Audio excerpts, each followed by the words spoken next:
since I've been here, we worked with Mrs. Fields Cookies, which is very well known in the United States. But we also work to get investment in the US, and a number of bubble tea companies are trying to enter the US now.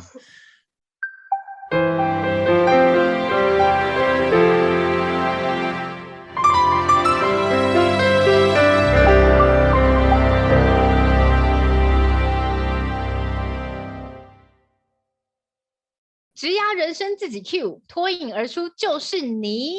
嗨，我是今天的主持人 Ting。在开始之前呢，请大家动动你的手指头，在下面帮我按赞、订阅、加分享，记得打开小铃铛哦。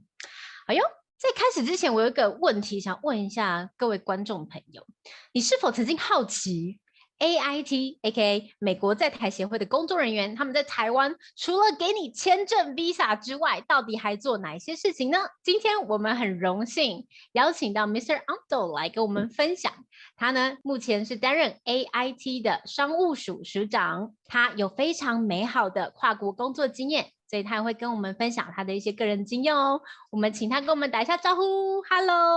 Hello， 你好，我也很荣幸今天参加我们的讨论。可是我会说英文，因为我的中文还好。Hi, Mr. Omdahl. Thank you for being with us today. I am just so curious and so amazed by your experience. I didn't know that you went to Hungary like right after your college. What brought you there? You were in the language center, right? It's true. My wife Natasha and I traveled to Hungary and we started a language business there together with a Hungarian partner, which we named the Professional Language Center. It was a great time to be in Hungary in 1991. You might recall that in 1989, the Berlin Wall came down and communism fell in East Central Europe. So from a global perspective, I was very interested in that. I had studied at Brigham Young University political science and German. I had served a mission myself in northern Germany to Hamburg and actually served in Berlin. The personal story behind it is I fell in love my last couple of years at BYU, and my beautiful wife, Natasha, who had served her mission in Austria, she taught and met a lot of people from Hungary, the Czech Republic, Slovakia, and other places in Central Europe.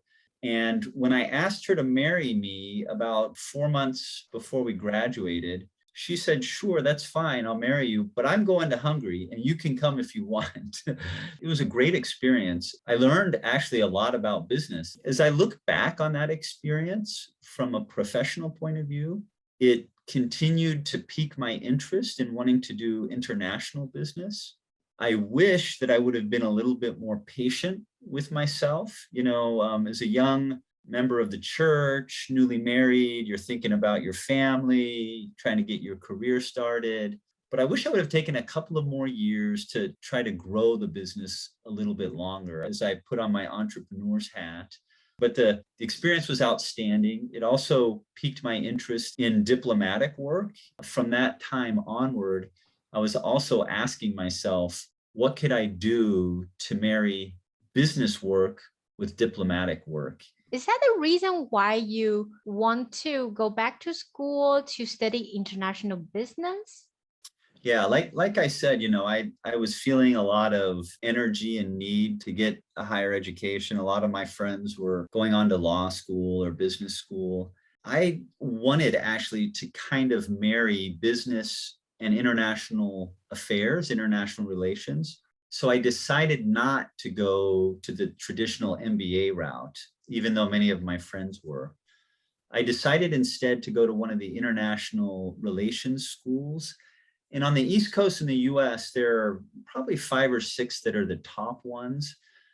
I applied to Tufts University's the Fletcher School of Law and Diplomacy, and that's where I ended up going. The upside and the downside, the pro and the con of a school like that is that it's kind of a generalist degree. You don't come away necessarily with some specific skills. You do come away with the ability to think strategically. And so you have to identify a couple of areas of emphasis. And so I decided to focus on international business and finance. I took some international trade courses, some courses in, trade economics that were not easy. What was interesting is that my school also had a strategic relationship with the Harvard Business School, which meant that we could take some classes over there. Wow. So that was, it was a great experience. It was not inexpensive to go to that school. It's located in Boston. And there were so many international students there. About 60 to 65 were foreigners. And so, like, you didn't keep the language school in Hungary going, or what did you do with the business there? Yeah, so we started it. We didn't really put any equity in it. It was mostly equity by Clara's brother. We had a little bit of ownership, and then we sold out after a couple of years, because they wanted to take it in a different direction. I wouldn't mind, going back at some point. I'm trying to think about what I might do after I retire from government service. And we can talk about that a little bit later on as well. Yeah, for sure. And maybe doing something entrepreneurial in education or another sector could be something that would be interesting. That would be so fun. After you finish your master's degree in the international business, you went to Harvard as research associate. Is that right? Correct. So the Harvard Business School has a lot of money. It has a big endowment. And of course, to be a professor at the Harvard Business School is not an easy thing to do, and there's pressure to produce. In each of the departments, they have a number of different levels of research assistants or associates.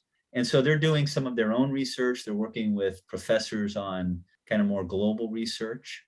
They also hire students that have just earned their master's degree from around many universities to help research and write the famous Harvard business case studies. So HBS has a methodology that it's well known for called the HBS case study methodology.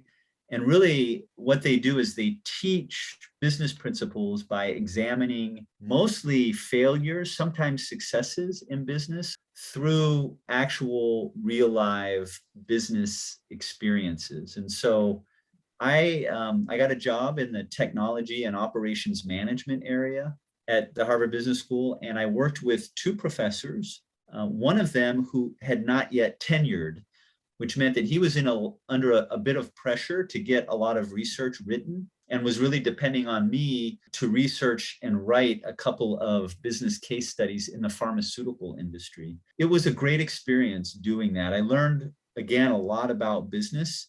To be honest with you, it was kind of like real live MBA experience, analyzing a business case and then writing it up. That has helped me a lot in my career in other jobs that I had, Bristol Myers Squibb pharmaceutical company. It also taught me doing this that, when you are in business and doing work, you can begin to network and make connections. It's always a good thing to leave a good impression, even if you don't think it's going to lead to a job or if you're looking for a job at the moment. But the network that you have and that you make is the equity that you have then to advance in your career. Okay, and so after you finish your contract with Harvard, do you start working with AIT or? No, so I worked in the private sector in the pharmaceutical and enterprise software businesses for about 8 years between those two industries. Another lesson from my time at the Harvard Business School was using my connections to network into my next job. I got a job for a subsidiary of Eli Lilly Pharmaceutical Company. I worked there in corporate finance. It was a great job to cut one's teeth in the corporate world because I had to support a couple of business units that were producing products that helped the vice president manage their P&L. I also was on a business development team where we modeled the revenue and expenses for some new products that we were trying to develop. That was interesting because it got me kind of in the mindset of you can't just launch any product. Before a product comes to market, it really needs a significant return. products that I thought would be successful that actually had kind of decent projected returns were ignored by the company because the returns for some other products were higher. I also learned that that's an opportunity for an entrepreneur to break off and maybe do something on their own if they could, get financing together. So anybody who's working kind of in a corporate role, my advice is these jobs are worth gold, not because of the pay you get, but because of what it can teach you about opportunities there. So I've talked a lot. I know if you have questions about what I do at AIT, I can talk about that. Yes. So I was just wondering what made you to stay with AIT Commercial service. foreign commercial service. There are a couple of things that made me want to stay with it. One of it is the salary package. As a foreign service officer for the US government, I'm a diplomat, and I commit to spending 80% of my career overseas. The government views that as a sacrifice. And so they allow me, much like they allow the US military, to retire after 20 years and get a bit of a government retirement. 20 years for a person's career is a relatively short time. So the benefit of that to me is after 20 years, I can get somewhat of a retirement, passive income. Kind of like passive income, really. And then I can go out and get another job or start some other kind of venture. I can certainly continue working for another 10 years or so doing what I'm doing, or I could go back into private business if I've wanted. So I'll be thinking about that over the next year or so. So that's one reason that I've stayed with this job. There's a real interest to get that 20 years in. But the second is just how interesting it is. I've worked in 5 different countries. I've learned 5 different markets, 2 of them in Africa, 3 of them in Asia. I've learned how, business works. That's actually a valuable skill that a lot of, corporate big companies in the US need as they're doing business development work around the world. So that would be one thing that I could do after retiring. But it also is just very interesting. I get access to high-level people, and that's part of my job, to go over to the Ministry of Economic Affairs and talk to the deputy minister about, investment issues that American companies are having and try to work through some of those kind of issues. We recently, in my section, the Department of Commerce, together with Taiwan's MOEA, we launched a commercial initiative called the US-Taiwan Technology, Trade, and Investment Collaboration.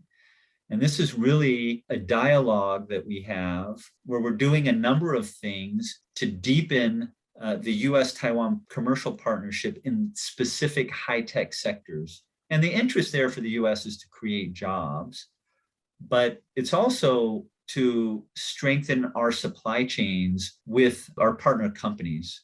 My office worked very hard before I got here. They worked hard with TSMC, Taizhi Dian, to invest in Yalisangnajo in Arizona. So we've been working with a number of their suppliers to help ensure that their investments are also going off well. TSMC did not become the world's best manufacturer of semiconductors alone. There's a whole ecosystem in Taiwan that includes electronics chemicals manufacturers, specialized equipment manufacturers, specialized construction companies, clean room, you name it, there are a whole bunch. And these companies also need to go with TSMC, and they need to be successful in meeting their business objectives in the US. And so we've been doing a lot of work there. Under the TTIC, we're expanding it beyond just semiconductors. We're doing quite a bit now in electric vehicle supply chain. And you might know that Foxconn just made an investment in the United States to manufacture electric vehicles. You might also know that a lot of Tesla's supply chain are Taiwanese companies. So we're trying to figure out how those companies might also deepen their engagement in the US by investing in the United States as well. It's really a cool initiative. And to be honest with you, has very high visibility with our Secretary of Commerce and with President Tsai. It forms the basis of strengthening supply chains. And, COVID has really exposed supply chain weaknesses, particularly in high-tech sectors. our global economy is going through a bit of some turbulence right now, a transition really from less globalization to more regionalization and partnerships with ally economies.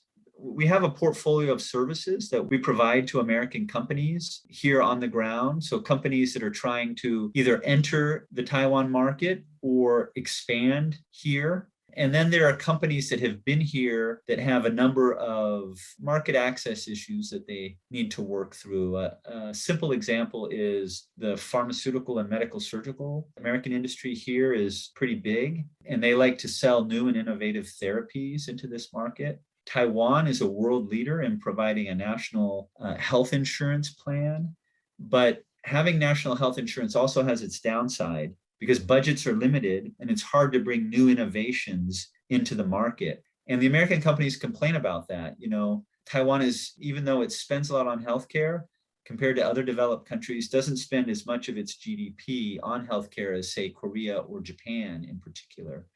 We have a number of programs to kind of work on that, but we do that in a lot of different sectors. But just to give you a flavor of how we work with companies on the ground, American companies on the ground here. We do it a lot in tandem with the AmCham, American Chamber of Commerce here in Taiwan as well.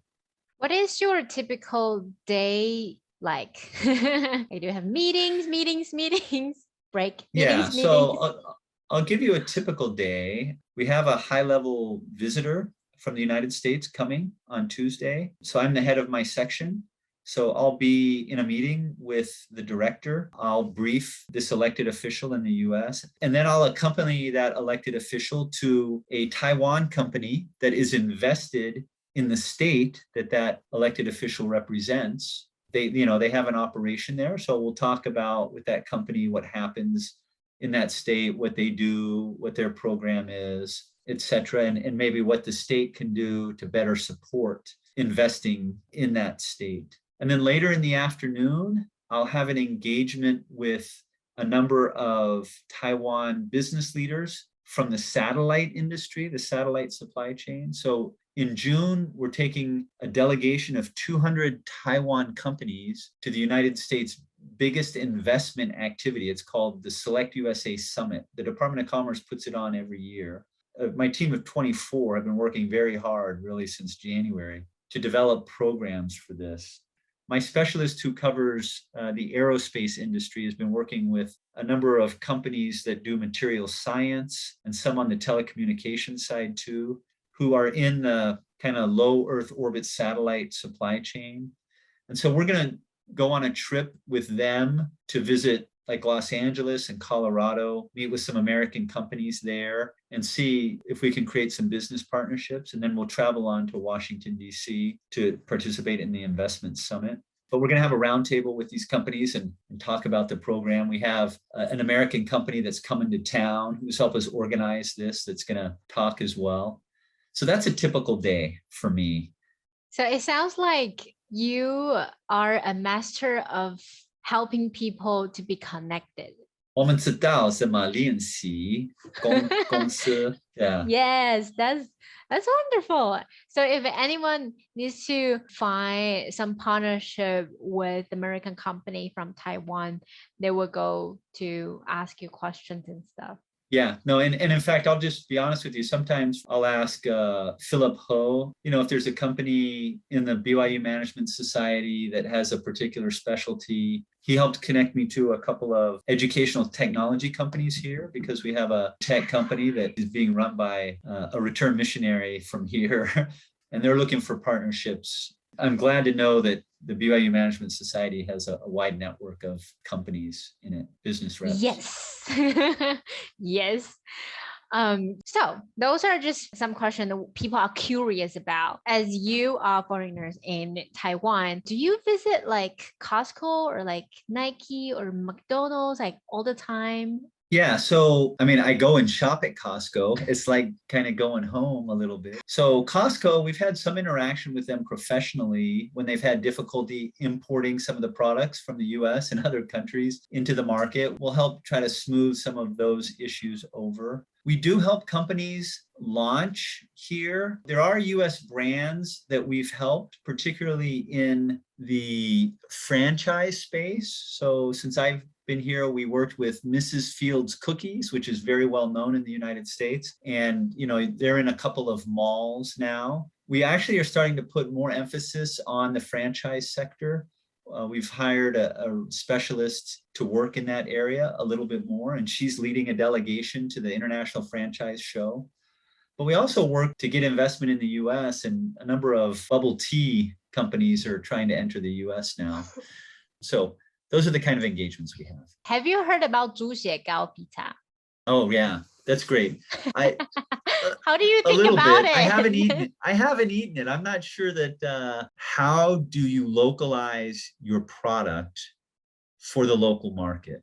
It's very important to do, particularly for food brands. In the Philippines, that was my first overseas tour. I was a little surprised to go into McDonald's and to find sweet spaghetti. You would never see spaghetti being sold in McDonald's in the United States, but it's their number one seller in the Philippines, right? Of course, they sell the Big Mac, kind of the traditional iconic American hamburger, but they also sell a lot of things that are local. Like in Asia, KFC sells a lot of shrimp products. Not so much in the US. You don't see it very much. Companies, I think, are good at localizing. It's an important thing to do, but they don't always get it right. And sometimes they'll introduce new products and then pull them back. I'm not sure about that pizza, though. 猪血糕 pizza. Maybe we'll try it next time together. That's a great idea. Okay, one last question. How many countries have you been to? Okay, I have lived working as a commercial diplomat in 5 different countries. Before that, I lived in 2 different countries. So I've lived outside of the United States in 7 foreign countries for at least a year and up to 4 years. Which country is your favorite country so far? Outside That USA. Yeah, I was going to say USA.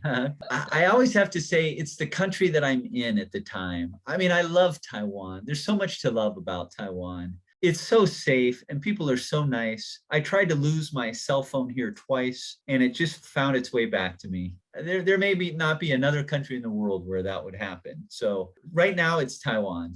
Okay, you're safe now. You're pretty safe. Thank you so much, Mr.Omdahl, to be with us today. And if anyone has any questions, 如果你们大家有任何问题，可以在下面留言，然后我们会跟 Mr.Omdahl 讲，然后他也可以在这边回答大家的问题。也希望大家喜欢这一集，我们的脱颖而出今天到这边结束喽，下次见，拜拜。拜拜，谢谢 ，Thank you，谢谢。